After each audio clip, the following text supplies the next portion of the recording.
Nous avons voulu privilégier les paroles de citoyens engagés, d'acteurs économiques et sociaux, dans toute leur diversité, à celles des responsables politiques. Est-ce qu'on veut une transition qui est imposée par le haut, ou est-ce qu'on veut une transition qui soit faite par et pour aussi les acteurs locaux, les citoyens, les collectivités, aussi les acteurs privés, bien sûr? Si on veut accélérer, il faut changer de paradigme et changer d'histoire. C'est pas normal qu'on mette 10 ans à construire une centrale offshore en France. On n'est plus dans est-ce que c'est possible? Bien sûr que c'est possible et que c'est souhaitable. Et nous aimerions que ces projets se généralisent afin d'atténuer les conséquences du réchauffement climatique et de réussir cette transition.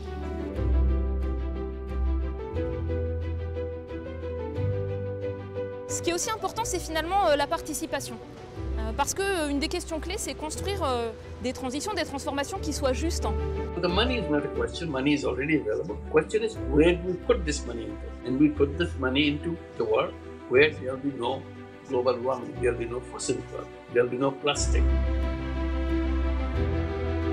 Conjuguant les urgences sociales et les urgences climatiques, on a plus d'écoute de la part des citoyens et en même temps, en leur faisant confiance, on règle beaucoup de problèmes dans les deux domaines. Je pense que la COP devrait permettre d'avancer dans cette sensibilisation et dans cette conscientisation de la relation entre pauvreté, précarité d'un côté et l'environnement.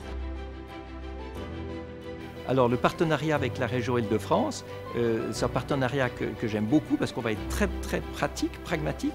On va sélectionner en Île-de-France toutes les solutions technologiques qui émanent d'entreprises régionales et qui peuvent protéger l'environnement de façon rentable. On va les labelliser et ensuite les promouvoir dans le reste du monde. Et je vois notamment à travers cette COP Île-de-France que les objectifs, la préoccupation, elle est de tous les citoyens. Et ça, il y a 5 ans, ça n'était pas vrai. C'était un grand accord, encore une fois, un grand succès diplomatique.